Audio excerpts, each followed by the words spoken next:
Mesdames et messieurs, bienvenue dans cette émission Perfect Actu. Nous sommes très heureux de décortiquer de nouveau l'actualité avec vous et on va faire le point sur la situation sécuritaire tendue au niveau des Kimpese, province du Congo central, où une manifestation a été improvisée il y a quelques jours pour dénoncer l'insécurité et malheureusement la situation avait dégénéré, la police avait tiré, on parle des blessés et même des morts. Le gouvernement provincial a décidé de décréter un couvre-feu qui va de 20h à 5h du matin, question de traquer les criminels et bandits disséminés à travers la nature. On va aussi faire le point sur la situation au niveau de la ville de Kinshasa, où la cacophonie continue de régner.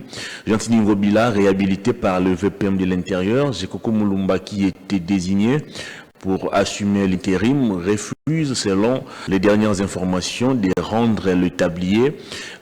Entre-temps, du côté de l'Assemblée provinciale, la pression continue de s'exercer pour empêcher Gentini Ngobila de reprendre ses fonctions. Comment mettre fin à cet imbroglio? Nous en parlerons dans cette émission. Puis on va peut-être aborder aussi la question de la formation du prochain gouvernement. Des tractations s'annoncent déjà au niveau de l'Union sacrée, la coalition au pouvoir. Vital Kamere, Jean-Lucien Boussa, Tony Kankou et Julien Palouko ont déjà fait bloc pour se positionner. Le Premier ministre annonce aussi dans les prochains jours la sortie de sa plateforme.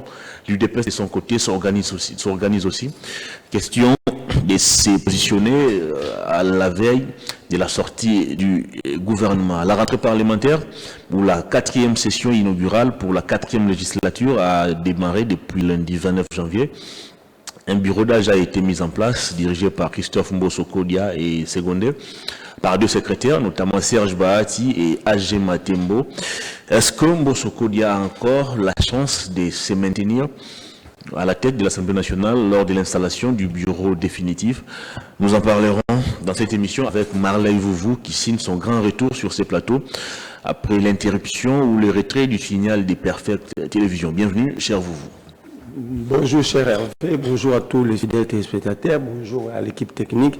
Laissez-moi placer un mot sur le dossier Chabani Record parce qu'il a été attaqué par ses propres frères, tiré 5 balles sur lui et que l'audience est fixée au 2 février prochain. Okay. Mais ce qui inquiète quand nous allons parler de la police, ces 2 frères-là, à un moment, ils s'étaient présentés au Congo comme des instructeurs de la police et recrutés, ils étaient en train de former des policiers congolais. Ah bon? Au même moment, en même temps, ces 2 frères directs biologiques sont entrés au Congo clandestinement via Brazzaville, détenant plus de 5 passeports. Moi, je me pose la question. Cette affaire, j'ai vu les gens ouvrir des grandes bouches ici pour traiter Katumbi de tous les mots. Il détient tel passeport, il détient tel passeport. Mais là, ça démontre la fragilité de nos services. Ça démontre comment est-ce qu'un individu peut à la fois détenir le passeport congolais et plusieurs autres passeports ordinaires. Et comment est-ce que ces gens ont eu accès au Congo pour venir tenter à la vie de leurs grands frères via Brazzaville du côté Kingabwa? Est-ce que nos frontières sont sécurisées? Parce que l'entrée principale, c'est ici à le Bichingobila. Mais pourquoi les gens exploitent d'autres voies fluviales? Par exemple, Kingabwa, Maluku. Et même s'ils devaient exploiter Kingabwa, Maluku, est-ce qu'il y a une police des frontières? Donc, vous voyez la faiblesse, la légèreté qu'a nos services. Donc, quelqu'un peut entrer partout où il veut et entrer, assassiner, sortir. Et maintenant, l'audience est fixée. Moi, j'aimerais qu'on pose la question à ces gens-là. D'où ils ont pris les armes? Par qui? Comment est-ce qu'ils ont réussi à détenir plusieurs passeports? Mais grave, comment est-ce qu'ils avaient été recrutés pendant qu'ils n'ont jamais fait l'armée? Très bien. Ils ont été recrutés comme des instructeurs de la police. Et ils ont allé former nos policiers. Qui les avait recrutés? C'était passé comment? Ils avaient passé les tests d'instruction où? Moi, je ne parle pas des dossiers Chaban et Record, mais ces dossiers est révélateur de beaucoup de choses. Moi, citoyen normal, je vais à Brazzaville, j'ai dit je suis inspecteur de la police, on me donne l'occasion de former les policiers brazzavillois. Vous voyez à quel niveau nous sommes. Très bien, on reste justement dans ces volets sécuritaires pour aborder ce qui se passe au niveau des KIMPC. Avoir à ce jour le comportement de nos hommes en uniforme, est-ce que vous pensez que le Congolais est sécurisé? Récemment, on a vu ici à Kinshasa, je crois que c'était à Kitambo, Ngaliema, à ma campagne, un militaire ouvrir inutilement ou tenter de vouloir tirer sur un policier inutilement. Il a d'abord tiré en l'air, puis il a commencé à grimacer le policier. Et Dieu merci, il a été condamné à 10 ans de prison ferme. Mais avoir à ces jours, la manière dont nos policiers se comportent, la manière dont nos militaires se comportent, ils ont la gâchette facile. Est-ce que vous pensez que le Congolais est sécurisé? Il y a un problème au niveau du commandement. Il y a un problème au niveau du commandement. Vous mettez Tshisekedi et les autres qui interviennent dans la chaîne de commandement, vous leur posez la question de nous donner, vous leur demandez de nous donner les chiffres exacts de la police, combien d'hommes sont dans la police, combien d'hommes sont dans le FARDC, ils vont être des apépristes ici. Est-ce là le vrai problème? Mais c'est un problème. Les gens qui portent les armes, qui sont censés sécuriser la population, et les encadreurs ne connaissent pas leur nombre. Vous avez suivi une fois le ministre de l'Intérieur dire qu'il n'est pas obligé de savoir ce qui se passe dans la police ou connaître leur nombre. Or, en réalité, c'est un problème. Comment est-ce que si c'est lui qui doit connaître les nombres et savoir encadrer la police, définir la politique publique de sécurité, ces politiques publiques en matière de sécurité, dit qu'il n'est pas censé de tout savoir, c'est déjà un problème. Lorsque le chef d'état-major dit nous avons les informations qu'il y a des généraux, des militaires infiltrés, mais jusqu'aujourd'hui, il n'a arrêté personne. C'est comme ça qu'on est habitué. Mais vous allez vous rappeler que même le président de l'Assemblée nationale, il avait dit clairement qu'il y avait des députés qui détenaient des groupes armés. Je suis dans l'appareil. Il n'y a jamais de sanctions. Aujourd'hui, c'est que nous vivons à Kinshasa. Vous êtes dans un débit de boisson, quelqu'un s'est dit, moi je suis de l'ANR. Et on ne sait pas l'identifier. Et il est fier de se dire. Il le dire. Moi, ça m'est arrivé une fois, j'étais avec ton confrère Nononkourou. On prenait notre verre. Un monsieur s'est dit, moi je suis de l'année. Moi je lui dis, monsieur, vous êtes un agent secret, comment vous vous présentez comme ça? S'il y avait un criminel à côté. Donc vous aidez les criminels à fuir. Et dans quel environnement on ne peut jamais être sécurisé? Mais c'est lui qui est censé aussi définir la politique publique en matière de sécurité de la défense. Est-ce qu'il y a une vision là-bas?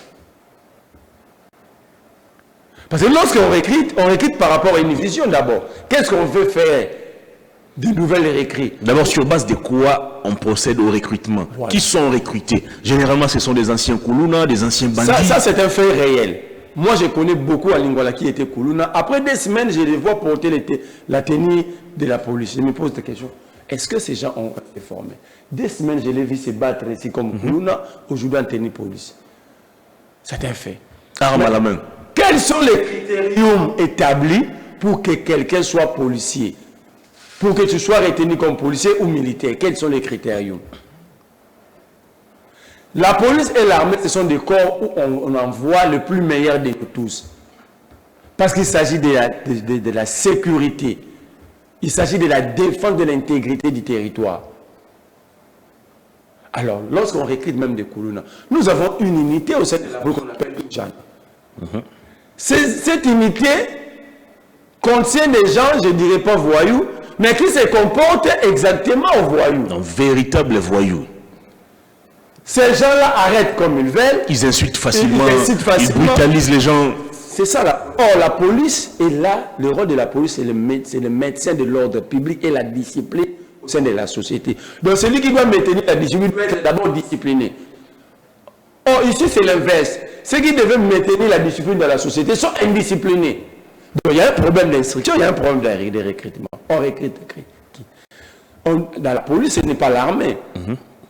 La police, on recrute quand même celui qui doit être en contact permanent, à proximité de la population, doit avoir un minimum de niveau, même être un diplômé d'État. Mais quand on recrute des Koulouna, Quelqu'un qui a difficile à écrire même son propre nom, il devient policier, il va être en contact avec un professeur d'université, avec un licencié, il doit discuter, il doit être pédagogique. Alors celui qui n'a pas étudié, comment il doit être pédagogique? Il y a un problème. Hier, j'ai vu un événement sur mon avenir. Un OPJ abandonna son bureau pour venir arrêter. Et il a fait l'OPJ, son bureau est sur Itaga, le bureau violence là. Il a quitté là jusqu'à c'est sur Mouchingele. Croisement Mouchingele. Regarde la distance. C'est presque 1 km. Est-ce qu'un OPJ peut aller arrêter? Alors si un OPJ peut abandonner son bureau pour aller arrêter quelqu'un à 1 km, à une distance de 1 km, tous les policiers commis au service des violences là, leur rôle c'est quoi? Quel est leur? Donc il y a un problème en termes d'organisation, de structuration. Le problème de la police est le même problème au sein de l'FARDC. Est-ce que tous les militaires, tous les policiers est censé porter une arme? D'abord, est-ce que les policiers sont obligés d'ouvrir le feu chaque fois qu'il y a manifestation? Le problème d'abord, est-ce qu'ils sont obligés de porter une arme? Est-ce que dans la matière de sécurité ou de la sécurisation de la population, est-ce que devant un homme faible, mais libre, je dis faible parce qu'il n'est pas visible, est-ce que l'utilisation d'armes à feu et d'usage, les armes létales, est acceptée? La dissimulation de balles, de munitions, est-ce que c'est autorisé? Moi, j'ai grandi en Galema, très proche du Kanchachi. Moi, j'ai joué au sein de... Moi, j'ai joué au football au Kanchachi, j'ai passé la journée là-bas. Je voyais comment est-ce qu'on comptait. On prend un chargeur, côté là, est-ce que ça s'est fait encore? Le rôle du commandant de l'unité, quand le militaire revient, on doit vérifier son chargeur. Est-ce que ça s'est fait encore? Ils sont censés porter les armes. Ceux qui sont commis à la sécurité des personnalités, ou tout militaire ou tout policier. Ça, c'est un fait. Deuxième fait, on parle maintenant de la manifestation publique. L'encadrement de la manifestation ou des manifestations. Ça dit, comment ça doit se passer? En sciences politiques, le peuple est souverain. Or, en réalité, le souverain est vénéré. Le souverain mérite respect. Lorsqu'on dit encadrement de manifestation, donc ça dit l'État met des policiers pour sécuriser le souverain qui va marcher. Lorsque ce principe n'est plus respecté, il y a un problème. Comment à chaque fois on va tirer sur un peuple main vide? Lorsque les dirigeants refusent d'écouter les revendications de la population, c'est qu'il y a rupture. C'est qu'il y a rupture. Parce que tout papa sérieux, parce que je considère que les dirigeants, par exemple le président de la République, c'est le père de la nation, il est censé d'abord, parce que sa vision doit corroborer avec les exigences ou les besoins de la population. Lorsque maintenant ce peuple-là veut exprimer son mécontentement pour aider le président à rectifier sa vision afin de donner des réponses aux problèmes de la population, et que ce président laisse maintenant les policiers qui sont censés encadrer les souverains primaires afin que les souverains donnent des instructions au président pour que les solutions soient trouvées le plus tôt possible. Mais le président, à travers son équipe, s'autorise d'envoyer le policier pour tirer sur les souverains primaires. Il y a un problème. Et moi, j'ai toujours défini cela comme une malédiction. Parce que dans toute société normale, il y a les interdits. Même lorsque Dieu avait créé ce monde, en mettant Adam et Ève au centre du jardin d'Éden, il leur avait interdit. Il leur avait dit, vous mangerez les fruits de tous les arbres du jardin, sauf ça. Et l'interdit dans une société normale, c'est le peuple. Vous ne pouvez pas marcher sur le souverain. Mais lorsque vous acceptez de marcher à chaque fois sur le souverain, de le tuer, de le maltraiter, en fait, vous êtes sous malédiction. Vous êtes sous malédiction. Moi, je me pose la question. Est-ce que ces policiers savent que leurs soldes proviennent... La source de leurs soldes, c'est le peuple. Est-ce qu'ils savent que la tenue qu'ils portent matin, midi, soir, la source de provenance, c'est le peuple? Est-ce qu'ils savent que pour que il faut que le peuple ait à contribuer? Alors, lorsque vous tirez sur votre patron, qui est ce travailleur qui peut tirer sur son patron? On ne peut pas être là, chaque fois dire qu'on a arrêté tel policier pour avoir tiré. Il faut poser des bases, il faut décider une seule fois. Prévoir le principe, le critérium, poser des meilleures bases pour recruter les meilleurs hommes. Très bien. Parce que la police, ce n'est pas l'armée. La police, c'est vraiment la proximité de la population.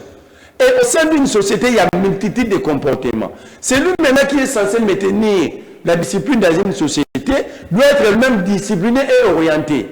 Alors, comment faire en sorte que, parce que le président l'a promis lors de son investiture, qu'il doit rompre avec les erreurs du passé. Alors, parmi ces erreurs, il y a aussi les dysfonctionnements au niveau de la police.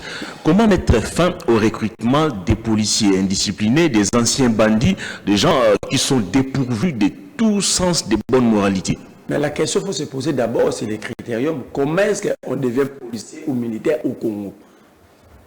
Donc il faut une bonne définition de la politique au sein dans ces secteurs-là. Comment est-ce qu'on devient policier au Congo?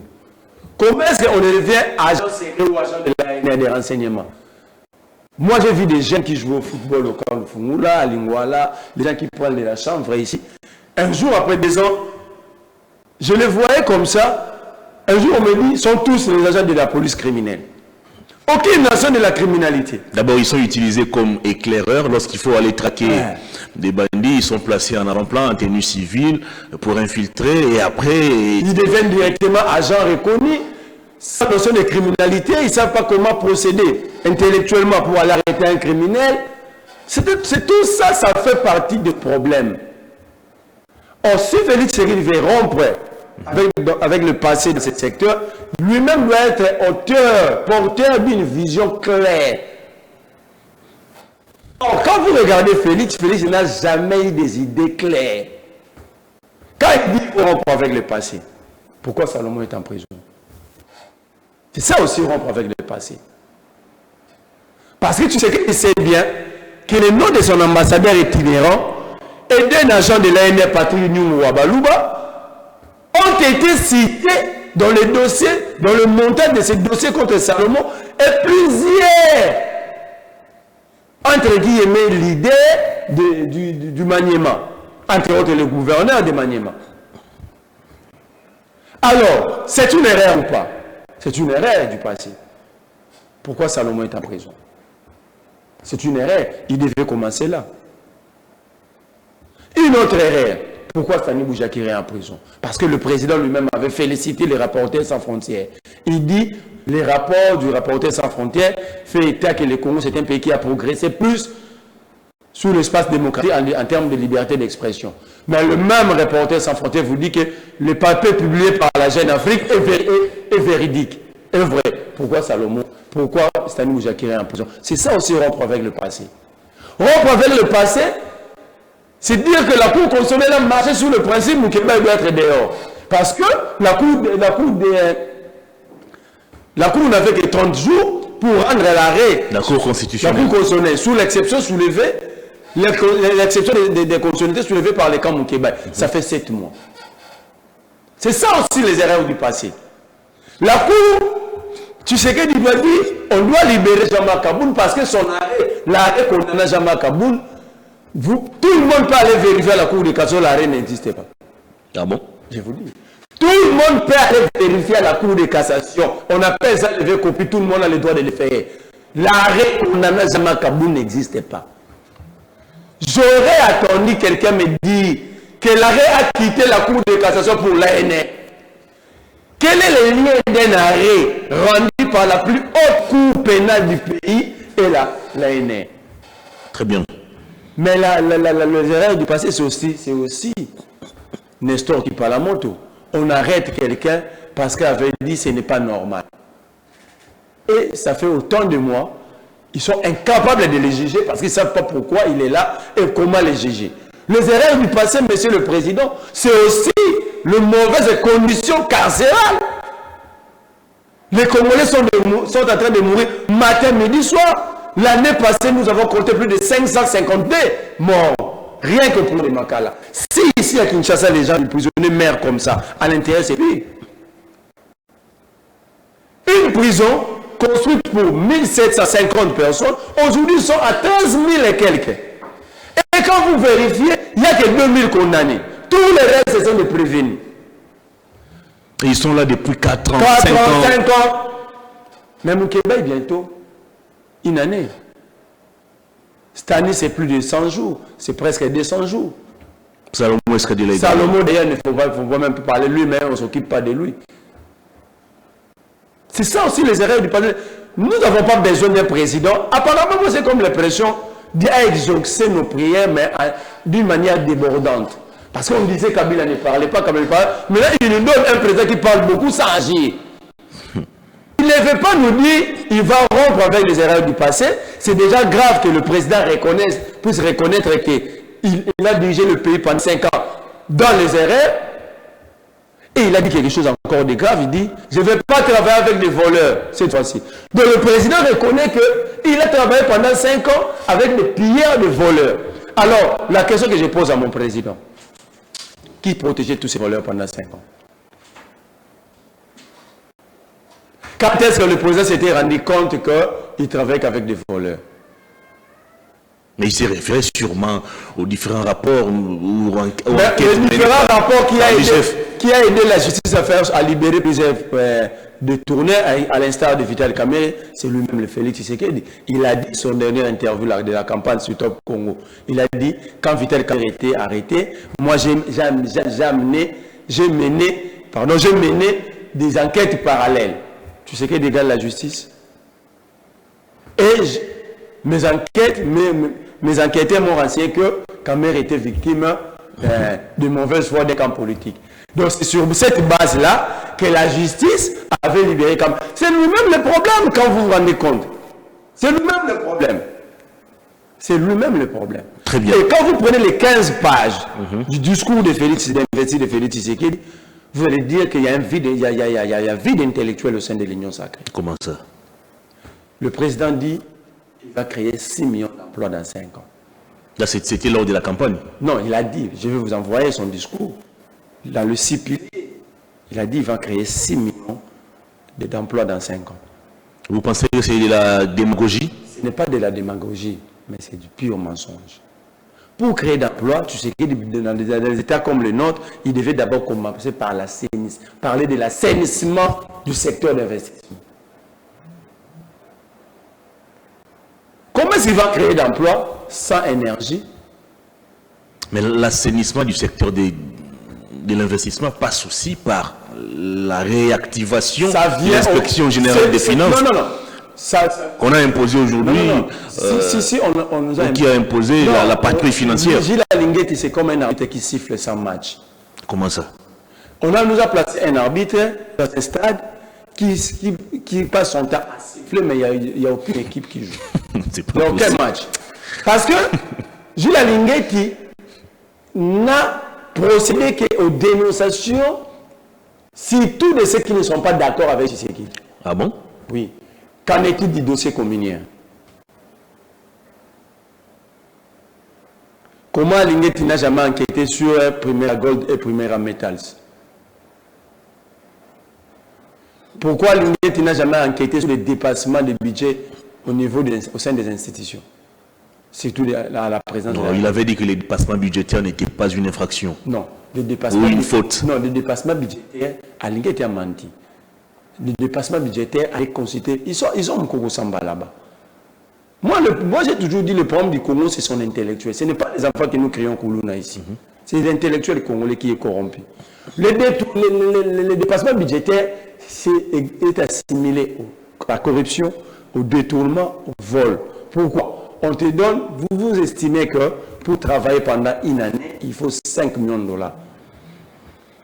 Si ce n'est pas du détournement, au-delà de 5 millions octroyés à la présidence, le dépassement, là, l'argent, le dépassement, peut être retracé ou tracé dans quelle ligne budgétaire? Alinguet peut donner une réponse.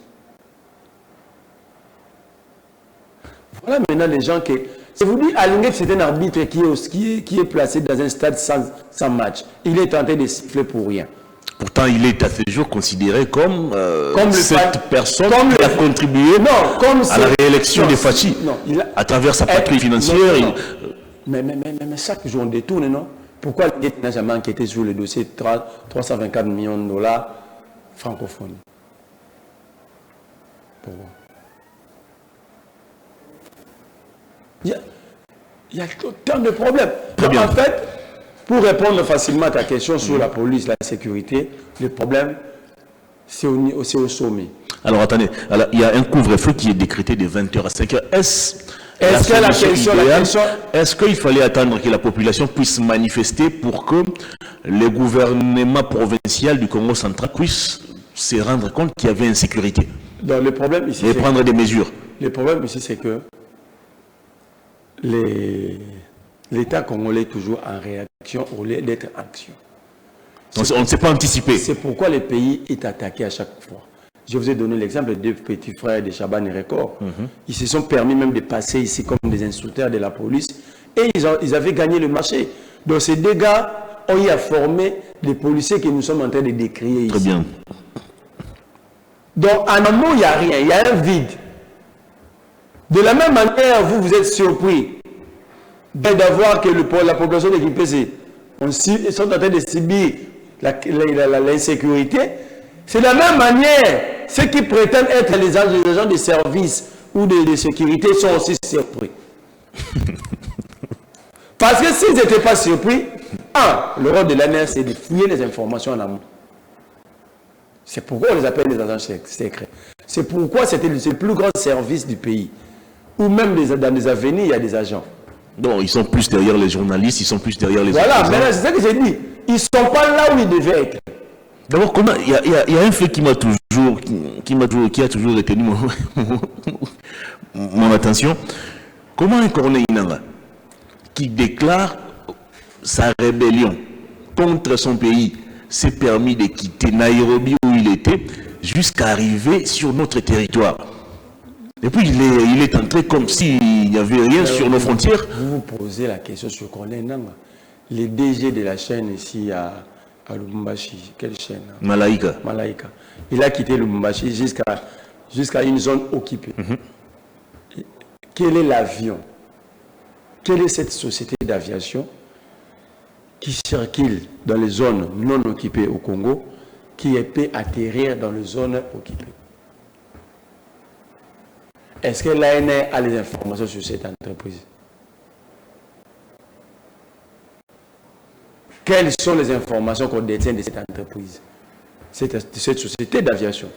Parce que le mec était à Lubumbashi. Mais il a pris un avion à partir de Lubumbashi et il a atterri à Oudourou. Premier élément, les services devaient enquêter sur la société d'aviation. Et deux, sur les gens qui s'occupent du tour de contrôle, les agents commis à la sécurité et au contrôle dans l'aéroport, parce que leur rôle c'est de vérifier en amont. Mais ils ont subi le ralliement de ces journalistes, c'est comme vous et moi. Donc il y a un problème. Il y a un problème, le service au Congo n'anticipe pas, sont en réaction. Un rebelle se permet de quitter Nairobi jusqu'à atteindre la RDC. Aucun obstacle sur son chemin. Or, c'est censé. Est-ce que la DGM est informée des entrées et sorties des... Est-ce que, d'abord la question, est-ce qu'ils sont là pour ça? Sur les papiers, oui, mais sur les terrains. La DGM s'occupe de l'immigration, donc s'occupe de nos frontières. Exactement. Mais j'ai rêvé sur le même problème. Les deux frères de Chabani Record sont entrés par Kingabois. Très bien. Non par la voie normale. Où étaient les agents qui s'occupent de nos frontières? On va évoluer pour parler cette fois-ci de Kinshasa. Vous comprenez que nous sommes abandonnés à nous-mêmes. Très bien. Il y a un vide au sommet de l'État. Il y a l'absence totale de l'État. Et moi, je m'inquiète quand je vois un Congolais appelé Tshisekedi chef de l'État. Comment on peut être chef de classe sans classe? On regarde déjà des exemples évoqués sur ce plateau. Nous ne sommes pas un État, parce que pour qu'un pays soit considéré un État, il y a quatre éléments qui entrent en jeu. Un, le territoire. Aujourd'hui, Tshisekedi ne contrôle pas la totalité de nos territoires. Ça, c'est une évidence. À Rutshuru, à Massissi, à Sake, à Mouchake, le drapeau congolais ne flotte pas. D'ailleurs, les gens oublient. Le 13 juin de cette année, Bunagana va totaliser 2 ans. Ici, on nous fait nourrir des promesses de récupération de Bunagana, mais le 13 juin de cette année, on va fêter encore la 2e anniversaire de Bunagana. De l'occupation. Deuxième élément qui est entragé pour qu'un pays soit appelé État. La population. Est-ce que Tshisekedi peut nous dire il y a combien de Congolais? Et il gère combien? Parce que la population de Rutshuru ne gère pas, de Massis, il ne gère pas, d'une grande partie de Nyiragongo, il ne gère pas. Donc, troisième élément, ce sont les institutions. Est-ce qu'il y a des institutions ici où nous avons des comités centrales? Parce que lorsqu'il y a des institutions, les hommes forts n'existent pas. Or, lorsque le président dit c'est lui qui a mené des enquêtes parallèles, et ces enquêtes, le résultat de son enquête s'est imposé sur l'institution cours et tribunaux de la justice. Donc, il n'y a pas d'institution. Troisième élément, c'est la reconnaissance internationale. Un pays reconnu internationalement mérite respect. Est-ce que nous sommes respectés? Alors, quand vous appelez Félix chef de l'État, c'est pourquoi moi je me limite à l'appeler président. Très bien. Il n'est pas chef de l'État, le Congo n'est pas un État. On va parler de Kinshasa. Gentini Ngobi l'a réhabilité. Godem Pouy, bien avant de prendre la direction de l'Assemblée nationale, s'était opposé. Il avait même saisi le président de l'Association des banques congolaises pour lui demander de ne pas servir Gentini Ngobila, qui n'engage plus la ville de Kinshasa. De l'autre, Zekoko Mulumba, qui a été désigné pour assumer l'intérim, ne veut pas lâcher prise, ne veut pas rendre le tablier aux dernières informations. La cacophonie à la tête de la ville de Kinshasa. Entre-temps, lundi, Gentini Ngobila a réuni autour de lui les bourgmestres des différentes communes de Kinshasa qui doivent mettre fin à cette cacophonie. Entre-temps, il y a des dossiers sur lesquels Kinshasa a perdu, notamment la construction du grand marché. C'était prévu fin prêt pour la fin de l'année 2023. Le 15 décembre. D'abord le 30 octobre. Après, c'est le 10 novembre. Après, c'est le 15 novembre. Nous sommes fin janvier. Des garanties ont été données par l'entreprise qui avait arraché le marché à l'inspection générale des finances, mais rien n'a été fait et aucune sanction n'est tombée jusque-là. Entre-temps, c'est des familles entières qui sont aujourd'hui au chômage. Vous vous rendez compte, maintenant vous me rejoignez. Quand je disais qu'Alinguet c'est un arbitre placé dans un stade sans match. Il est tenté de siffler par hasard. Il n'y a pas de supporters, il n'y a pas de supporters, il n'y a pas des équipes qui devaient... Il n'y a pas les protagonistes ne sont pas là. Parce que ce qui se passe à la ville de Kinshasa, le vrai combat, c'est l'argent. Les gens pensent qu'ils devaient toucher l'aide des comptes finales. Et Alinguet, à ce moment, je ne sais pas s'il est dans quel mort. Il devait directement lancer la patrouille financière pour sécuriser le finance de la ville de Kinshasa. Mais il a fait.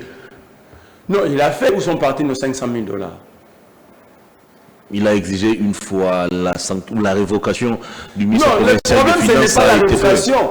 Parce qu'il y avait une gestion opaque. Quand Linguetti estime qu'il y a eu détournement, donc il y a eu infraction. Mais la suite, c'est quoi? Et la suite, c'est la justice qui si doit c'était un opposant, ce n'est pas Alinguet. Si c'était un opposant, mais c'est Alinguet qui avait déposé les rapports, c'est Bukangalonzo, chez le procureur. C'est le même Alinguet. Pourquoi ces rapports-là n'ont jamais été déposés? Nous n'avons pas une mémoire courte. Il dépose toujours ses rapports à la justice. Hein? Mais ça là, il n'a jamais déposé. Je sais de quoi je parle. Mais je réponds. Déjà, j'ai Coco. Le problème, c'est que le problème du Congo, c'est au sommet. La maladie dont souffre le Congo s'appelle Félix Antoine Tshisekedi Tshilombo.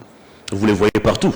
Mais il est le garant. Quand tout le monde crie, si les garants du bon fonctionnement des institutions, c'est quoi les institutions? Il y a des institutions régionalisées où lui doit avoir les informations et avoir un œil regardant. Le Congo, c'est un État régionalisé. Les gouverneurs sont considérés comme, d'ailleurs fortement régionalisés, les gouverneurs sont considérés comme les chefs d'État en miniature au sein des provinces. Mais posons-nous d'abord la première question. Comment est-ce que ce Coco s'était retrouvé vice-gouverneur? Quelle est la loi qui avait autorisé Godé et l'Assemblée provinciale d'organiser l'élection du vice-gouverneur? On me dit chaque fois que Godé a 15 diplômes, Godé c'est un professeur d'université, or Godé c'est un danger public. Et dès aujourd'hui, je considère que les diplômes de Godé sont les diplômes de l'école maternelle. Soit Godé est attaqué par des... Évitez les noms des gens, restons dans les faits. Non, ce ne sont pas des animaux qui gèrent les institutions. Parlons des faits. Mais justement, et ces faits, les faits sont posés par les hommes, par des personnes physiques, comme ça on voit. C'est Godé Poy. Il faut dire aux Quinois, la situation que nous vivons, c'est Godé Poy, entre guillemets, pasteur, je ne comprends pas dire est vérité, mais Godé Poy est mensonge. Comment est-ce que Mélas n'est Salama?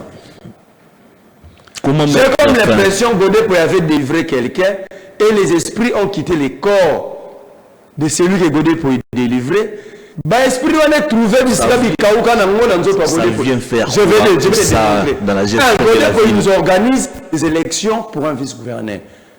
Violation de toutes les règles. Je mets tous les risques qui entourent Godé Poy à défi. Qu'il me cite un seul article ou virgule qui autorisait Godé Poy l'Assemblée provinciale d'organiser les élections d'un vice-gouverneur. Où est maintenant l'erreur de Gentini? Gentini a applaudi. Parce qu'il voulait se débarrasser de Néron. Il a applaudi. En ignorant que c'est un coup qui est en train d'être préparé contre lui-même. Ça, c'est un fait. Deuxième fait. Quand est-ce que Godé Poy s'est rendu contre Gentini Ngobila, c'est un détourneur? Parce que c'est des Godé Poy qui combattaient Mike Moukébaï quand Moukébaï soulevait la question de la mauvaise gestion de la ville. Godé Poy disait on doit soigner Moukébaï. Tout le plan mental, il a des problèmes. La ville n'a jamais connu un bon gouverneur comme Gentini. Exactement. Quand est-ce que Godé Poy, si ce n'est pas raison d'enrichissement illicite, quand est-ce que Godé Poy s'était rendu contre Gentini Ngobila géré mal? Alors qu'à l'époque, même Jean-Marc Aboun disait que la ville n'est pas gérée. N'est pas gérée. Et qui avait répondu? C'était Godé Poy Junior de Malemba. Vous vous souvenez? Alors, quand Godé Poy répondait pour défendre Gentini, c'était quoi son intérêt? Parce qu'en politique, il n'y a que des éléments. Soit l'intérêt, soit la conviction. C'était quoi la conviction de Godé Poy? C'était quoi l'intérêt de Godé Poy? Gentini va démolir le marché central. Tout le monde crie, dit que Gentini a envoyé 33 000 emplois. C'était la plus grande entreprise qui existait au Congo. Avec 33 000 emplois directs. Qui généraient des recettes énormes par jour. C'est parti comme ça en fumée. Quand les voix se sont élevées ici, Godé Poy dit, il avait été à l'époque les Quinois d'être ignorants. Les Quinois sont plus ignorants. Ils écoutent que la voix des sous-développement. On veut faire quelque chose de moderne. Tout ça, Gentini était meilleur. Est-ce que Godé Poy, face à sa conscience, il peut demander pardon au Quinois? Tout ça pourquoi un pasteur qui faisait des activités de kermesse, ici à Kinshasa, et sous la bénédiction de Ngobila, ils se sont organisés, ils sont allés. Le bureau de l'Assemblée provinciale ne fait pas partie de l'Assemblée provinciale. La lettre portant décision du peuple Peter Kazadi, lui aussi, dans une violation, je ne sais pas s'il a fait les droits dans quelle école, il décide de fermer l'Assemblée provinciale, mais Godé Poy nous dit, La lettre parle de l'Assemblée provinciale. La lettre ne parle pas de la plénière. Parce qu'on ne peut pas suspendre la plénière et laisser le bureau fonctionner. Il y a des décisions que le bureau ne peut pas prendre. Le bureau ne peut pas destituer un gouverneur. C'est comme si le bureau Mosso décide de faire partie un ministre. Les conséquences de faire partie un ministre est grave dans la continuité de la vie de la République. C'est pour le gouverneur. Donc, et Peter Kazadi et Godé, ils étaient tous dans le faux. Mais en vertu de l'article 198 de la Constitution, Peter Kazadi a quel droit de suspendre un gouverneur? Le gouverneur est collaborateur du ministre de l'Intérieur, étant que patron du territorial, mais aucun texte de loi donne le pouvoir dit que le ministre de l'Intérieur est le chef du gouverneur. Je mets Peter Kazadi à défi. On me dit qu'il est en train de faire son 3e cycle. Je demande d'ailleurs aux académiques de faire ça, le sujet de sa thèse. Qui nous disent à quel moment le ministre de l'Intérieur est le chef du gouverneur. Et d'où tire ces principes? Dans le droit constitutionnel, droit pénal, administratif. Vous voyez comment... Entre-temps,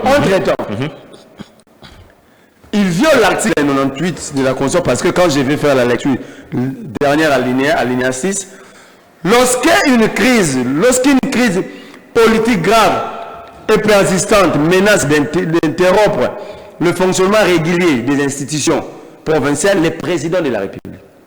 Ok?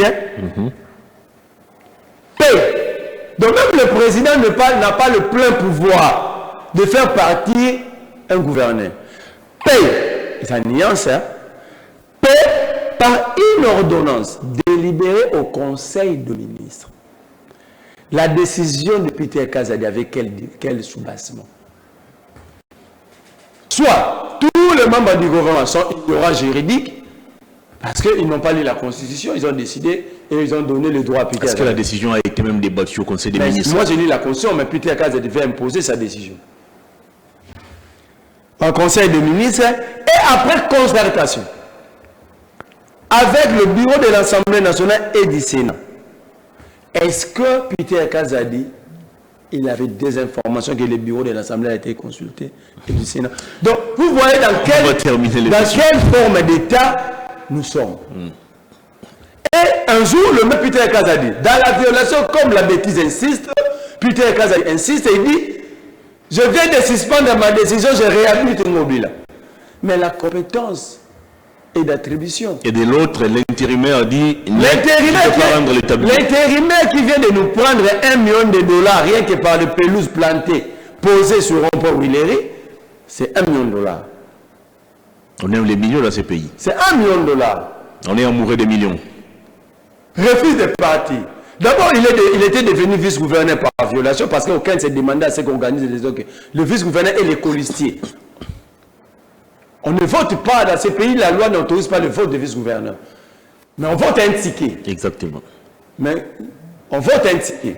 Mais Gekoko s'est retrouvé sans ticket. Ici, le problème, Ngobila s'oppose au détournement de $18 millions de finissage de travaux. Comment va-t-il s'opposer au détournement de 18 millions alors que tout son mandat c'était détournement sur détournement? Mais justement, pour lui, il estime que comme il a échoué, la seule chose qu'il peut laisser à Kinshasa, c'est les grands marchés. De l'autre côté, il pense que... Quand on ne sait toujours pas les travaux. Mais justement, dans son échec, et ça n'inquiète personne. Il semble retrouver sa conscience. Il dit: je peux ne plus que laisser ça. Les autres, comme ils sont déjà dans le banc du détournement, il dit: non, nous sommes partants. On va terminer l'émission. On peut prendre notre part et partir. Donc le problème ici, ce n'est pas seulement Ngobila. Mais Ngobila a de la chance de continuer d'être gouverneur pendant ces 2 mois restants, simplement parce que les gens qui se sont ligués contre lui n'ont pas respecté la géopolitique. Parce que ce même article dit la gestion des provinces doit tenir compte de la représentativité provinciale. Merci. On ne dira pas à Kinshasa, il n'y a que des Kassayens. Comment un Denis Kadima, peut suspendre, peut invalider Ngobila, et un Godé pour Kadima peut prendre tout de suite le relève d'autoriser des poursuites, et Peter Kazadika Konde. C'est quoi le rapport? Mais justement, ça dit qu'il y a un problème. Je ne dis pas qu'ils sont tribales, mais je dis qu'ils ont mal joué leur coup dans la précipitation. Mais grave, c'est que on va terminer dans l'émission. tout ça, c'est les Quinois qui payent les prix. Regardez aujourd'hui, la ville dégage gravement. On ne sait pas, on est en insécurité sanitaire et environnementale à Kinshasa. Grave est que le vice-gouverneur, sans projet, quand vous posez la question à Gekoko, lorsque vous plantez des pelouses, en français pelouse, il met des poubelles en plastique. Pourquoi vous ne saluez même pas ces gestes? Non. La gestion cet espace était abandonné à son triste sort, dans un état de délabrement très avancé. Je vais vous dire, la gestion arrive 2 jours après, les milieux transformés. La gestion d'un État est réfléchie et planifiée. Ce rond-point, on l'avait laissé parking Mbuta comme parking, sachant que la ville n'a pas de parking. Maintenant, où est-ce que les gens vont aller prendre les transports? Allez voir aujourd'hui. On stationne en pleine chaussée. Voilà. Pourquoi? Ce n'était pas planifié. Entre-temps, il met des poubelles. C'est très bon. Mais lorsque ces poubelles vont être remplies, vont se remplir, le centre des tri, des triages, c'est où? On a terminé l'émission, cher. Mais c'est là, rien que l'assainissement de ces ronds-points nous a coûté à la ville 1 million de dollars. Donc, Jiba chanté Jekoko Moulumba 48 heures, et dans 48 heures de son pouvoir, il nous a pris 1 million de dollars pour aller de la biso Bamati qui n'a rompu. Il a lancé aussi des travaux sur l'avenue Ngouma, ça il faut souligner aussi. Mais ces travaux violent la loi sur le passation des marchés publics. On a terminé l'émission. Tous les travaux faits sous Félix Tshisekedi dans les provinces, au niveau des provinces, au niveau du gouvernement central, sont passés par la procédure d'urgence. Or, la procédure d'urgence, ce n'est pas vraiment accepté dans la loi sur le passation des marchés publics parce que ça facilite les détournements. Raison pour laquelle nous avons vécu pendant 5 ans que dans les détournements. On a terminé l'émission en 1 minute. Le profil des prochains animateurs des institutions, la primature, l'Assemblée nationale, le Sénat, ce qui est vrai, ce sont pratiquement les mêmes noms qui reviennent, ce sont les mêmes personnes qui se bousculent pour se positionner. Mais vous dressez quel profil des prochains animateurs des institutions? Comme aime dire mon grand frère Nico Faye Mikaï, on n'a pas à choisir parce que le pays est dirigé par les Mobutis et leurs enfants. Vous avez vu les congrès du MPR dans le comité central, le FCF9. Vous avez vu le congrès du MPR sous le comité central. Mon cher ami, ce groupe de l'Union sacrée, que les gens appellent yabisement Union sacrée, c'est un groupe de tradis praticiens politiques. Ils n'ont peur de personne. Ils peuvent vous vendre de mauvais produits aujourd'hui à Willery. Demain, ils vont aller vendre à Kingaboua. Bobika, ce n'est pas leur problème. Regarde, ce qui se passe aujourd'hui, sous Kabila, les démons, on ne l'a jamais vécu. Pour vous dire que Kabila était plus leader que Tshisekedi. Kabila était plus orienté, plus organisé que Tshisekedi. Mais la différence est simple. L'âge avec lequel Kabila était devenu président, c'est Kabila qui devait participer dans plusieurs fêtes. On estime que Kabila a pris le pouvoir en état enfant, 29 ans. Mais Tshisekedi a pris le pouvoir dans les 50aines d'années. Regarde. Vous sortez du contexte de ma question. Je suis en train de faire réfléchir les Congolais pour citer dans ta question. Rapidement. Donc vous allez vous rendre compte que Kabila a été préparé, orienté, organisé. Kabila savait ce qu'il devait faire. Mais Tshisekedi ne sait pas jusqu'aujourd'hui ce qu'il doit faire. Tshisekedi n'était pas orienté à diriger. Le problème, c'est ça. Et aujourd'hui, vous allez voir. Raison pour laquelle, sous MP, AMP, FCC, il n'y avait pas de regroupement dans les regroupements. Parce que c'était, on estimait qu'ils défendaient, ils portaient tous la vision d'un même individu. Mais aujourd'hui, tu poses la question à Kamé. quelle est la vision du bien Congo retrouvé? D'abord, le concept est très mal choisi. Donc, Amère nous dit, ils ont tous détourné. Le Congo n'était plus vivant. Maintenant, on va retrouver le Congo. On retrouve quelque chose de perdu. Très bien. De l'autre côté, Sama Lukonde va créer si c'est DEP, si c'est quoi? DAB. Si c'est DAB. Dynamique agissant et Mais bâtissant. non. En politique, on crée des structures sur base d'une vision. Quelle était maintenant la vision de l'Union sacrée? Et quelle est leur vision maintenant? Accompagner les chefs de l'État. Donc c'est ça la vision. Mais ils accompagnent déjà les chefs d'État pendant 5 ans. Parce que dans leur banderole, ils écrivaient quoi? Même quand ils distribuent de l'osso sous l'impulsion. Alors cette impulsion doit corroborer avec... Merci à vous, donc, cher Marley. En fait, ici, nous sommes dirigés par des mercenaires, des tradis praticiens politiques. Vous n'avez toujours pas répondu à ma question. Mais je vous dis, il n'y a pas de profil là-bas, c'est un groupe de tradis praticiens politiques. Comment ça?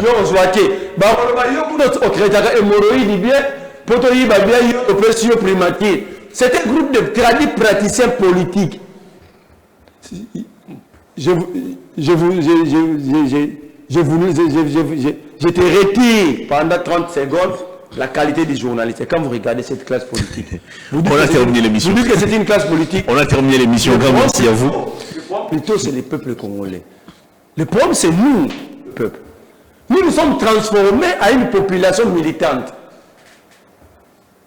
On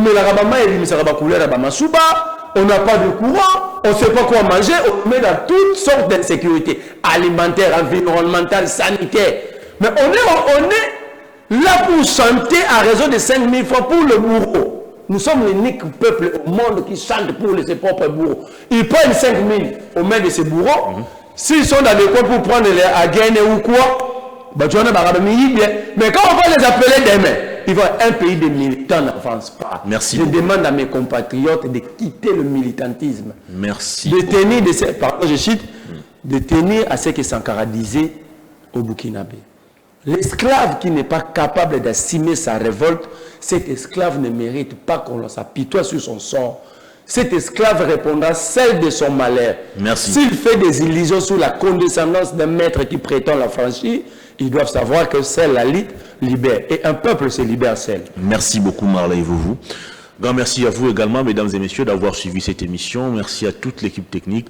Je vous retrouve demain jeudi avec le même plaisir, mais avec d'autres invités. Au revoir. D'ici là, portez-vous bien.